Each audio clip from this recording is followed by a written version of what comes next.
Good afternoon, everyone. Thank you for joining today. I've been very glad to chair the 2023 Finance Ministers meeting here in San Francisco over the past 2 days. And the United States has been proud to host APEC throughout this year. Hosting APEC is one of the many ways the Biden administration is broadening and deepening our economic ties across Asia-Pacific economies. APEC economies are at the center of the global economy and our world's economic future. The United States' engagement with other APEC economies strengthens the U.S. economy, benefits American workers and firms, and advances American interests. It's bringing significant benefits to the region as well. And cooperation across APEC economies is also key to tackling the challenges we all face, including the urgent threat of climate change. Over the past year, APEC members have advanced our shared vision of an open, dynamic, resilient, and peaceful Asia-Pacific region through finance track engagements.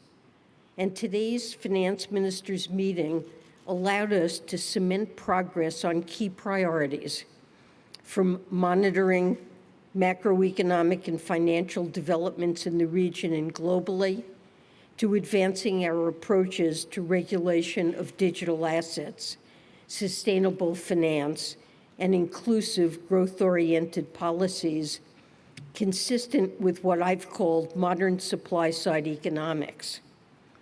I'll start there. APEC members have affirmed a shared interest in pursuing policies that expand the productive capacity of our economies while also achieving outcomes like reducing inequality and protecting the environment. In the United States, we're doing this through an historic trifecta of legislation: President Biden's bipartisan infrastructure law, CHIPS Act, and Inflation Reduction Act. I'm pleased that other APEC economies recognize the potential of this strategy and are pursuing similar policies, including ones that support research and development, invest in infrastructure, and drive labor force participation. We've also aligned on the importance of addressing global challenges.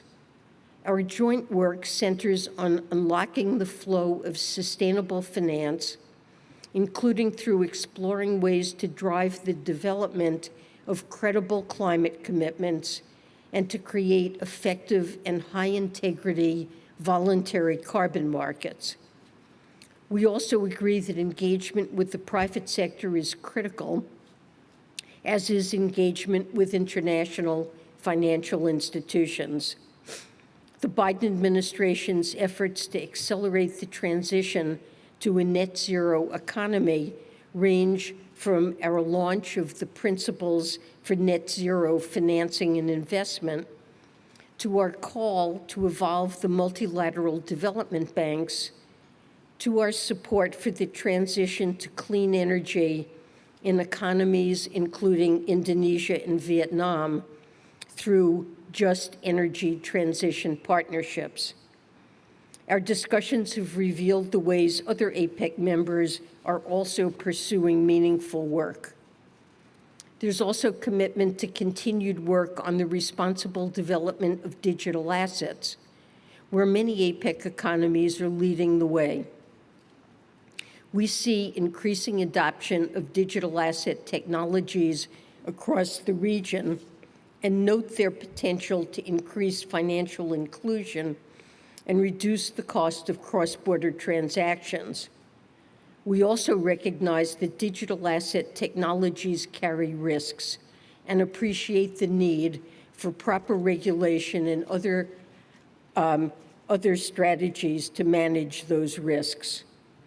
Of course, chairing the APEC Finance Ministers meeting is only one aspect of the United States' much broader commitment to deepening our engagement across the Asia-Pacific region. As one example, Treasury is actively engaged in the ongoing work to reach a substantial conclusion of the Indo-Pacific Economic Framework. This would be a monumental achievement for IPEF members, addressing issues from climate change to supply chain security.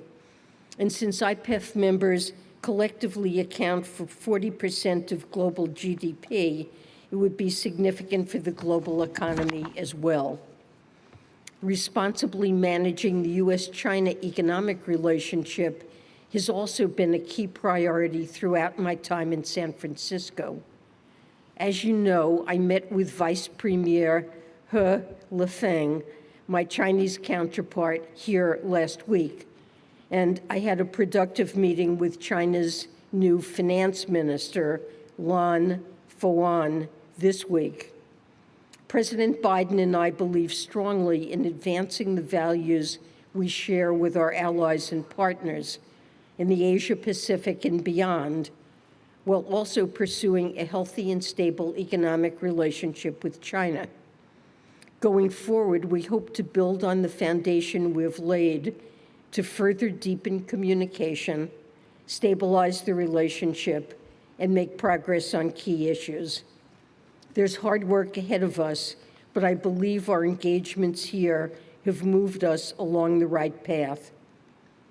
As the United States nears the end of a productive APEC host year, I'm impressed by all we have collectively accomplished across our priority areas. We congratulate Peru on its upcoming host year and look forward to supporting its work. And through APEC and otherwise, the United States will remain committed to deepening our economic ties with the Asia-Pacific. Advancing our shared vision is crucial to the success of Asia-Pacific economies, and it supports jobs, growth, and resilience at home in the United States as well. Now I'll be happy to take your questions. Thank you, everyone. We'll start with Victoria Dendrinu from Bloomberg.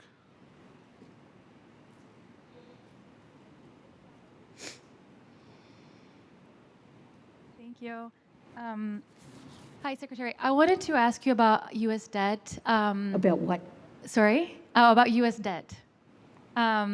Moody's a few days ago lowered its outlook on the debt, and they cited, in part political dysfunction, but also debt affordability. I was just wondering, given that we're less than a week away from a potential shutdown and we're seeing interest costs soar still, do you think they're right in being concerned about these two things? And then more broadly, regarding the potential shutdown next week, I'm just wondering, and especially given the U.S. role these days, if you're concerned that it diminishes the credibility of the U.S.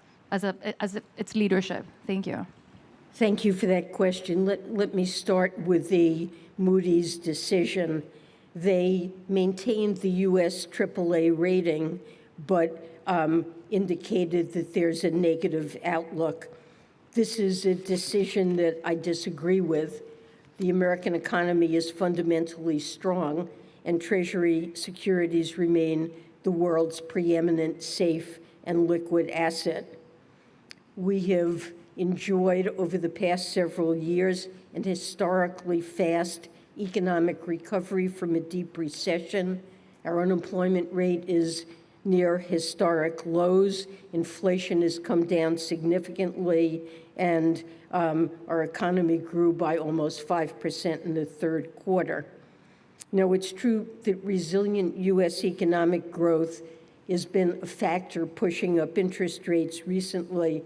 That's something that reflects the fundamental strength of the U.S. economy, not weakness.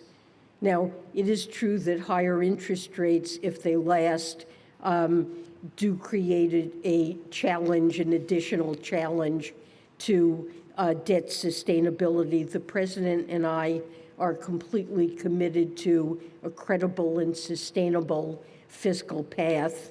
The President has signed into law $1 trillion over the next decade in deficit reduction.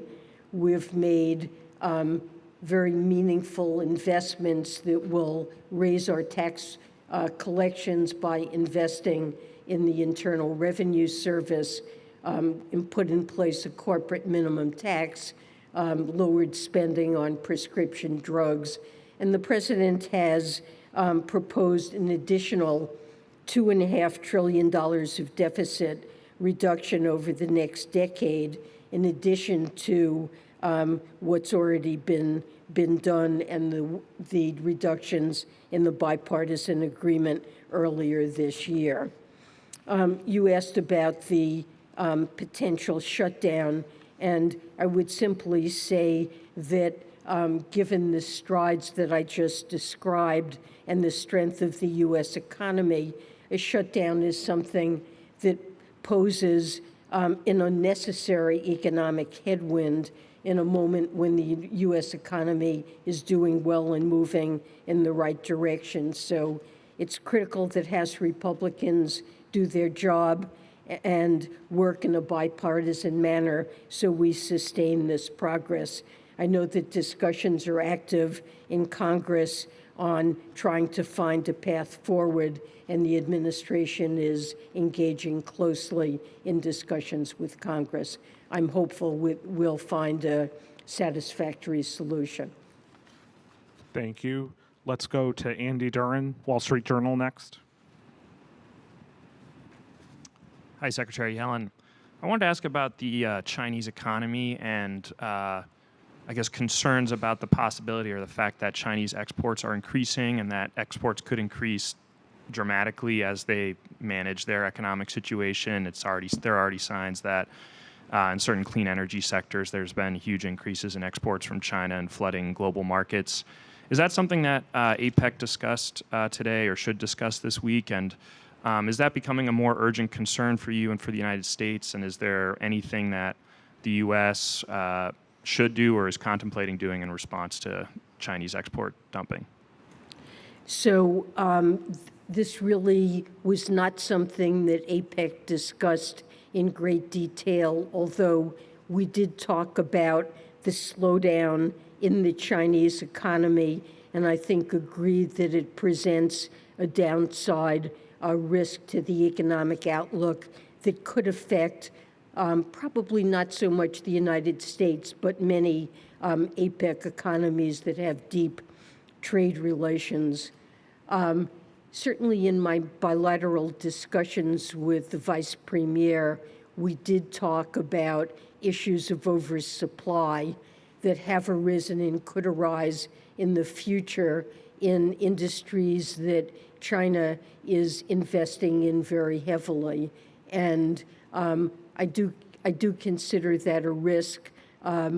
We both endorse the notion that we should have a level playing field, fair trade relations, and to the extent that some of the investments in these industries reflect China channeling financial resources to firms that produce in these industries, and that there could result in overcapacity.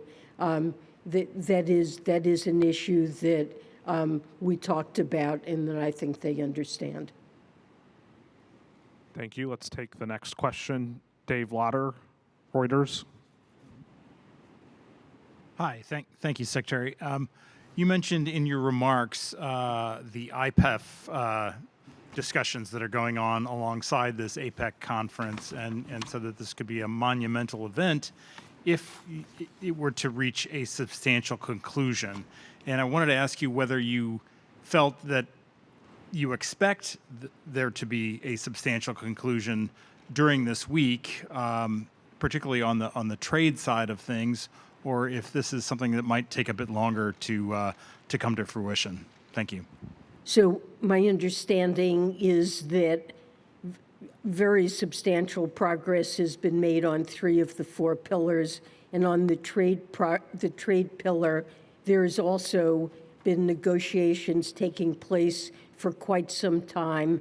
That there's been significant progress, but it looks not to be complete. like something that is likely to require further work. Nevertheless, in a number of areas that I think are critically important to the United States, like supply chains and the environment, sustainable finance, we've made a huge amount of progress, and we've made progress on trade too, but it appears not to be complete. Thank you. Let's go next to Rentaro Tabita, Nikkei.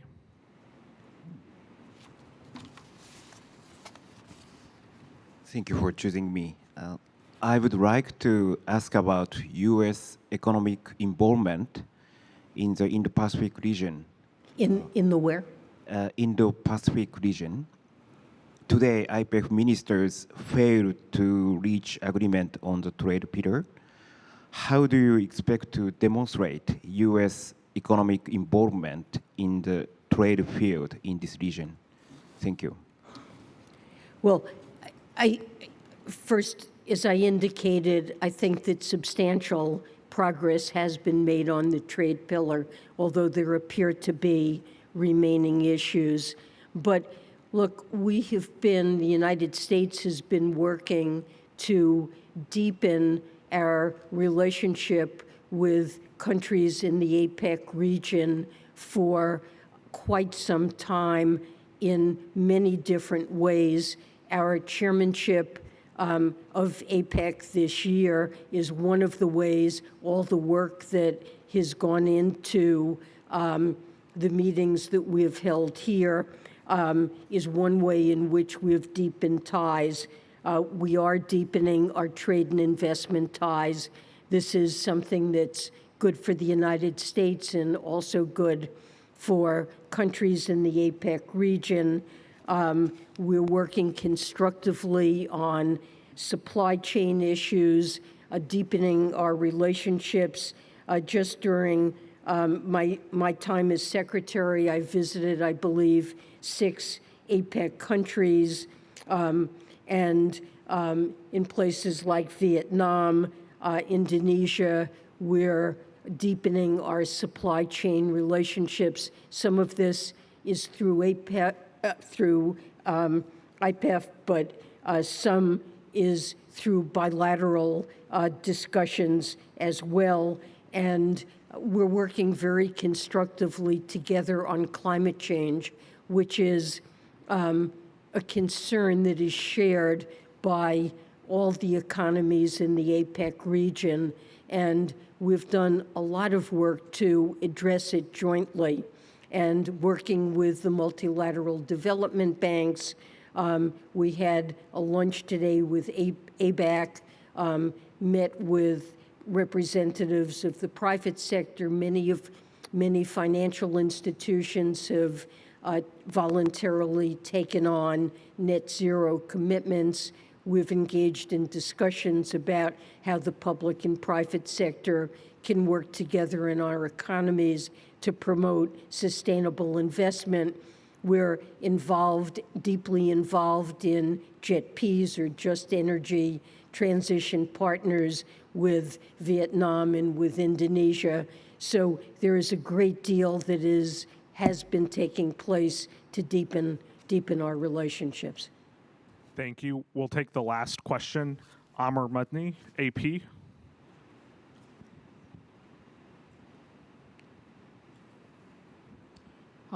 Excuse me. Thank you, Secretary.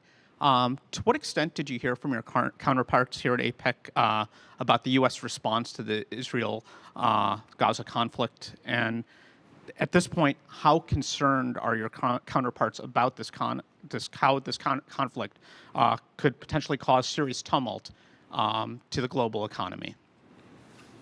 Well, we did talk about risk to the global economic outlook, and I believe there was a strongly shared view that it's important for all of us to work to do everything we can to contain the conflict between Israel and Hamas so that it doesn't become a broader regional conflict, that if it does, it could pose risks to the global outlook that all of us would be concerned about. And I think the general view is that we've not seen, this suffering that's taking place because of this atrocity against Israel and all of the suffering in Gaza and the need for humanitarian aid. That's top of mind, I believe, for all of us. We've not really seen yet much economic impact from what's happening, but we are concerned and broadly view it as critical not to see the conflict expand. Thank you, everyone. That concludes the press conference.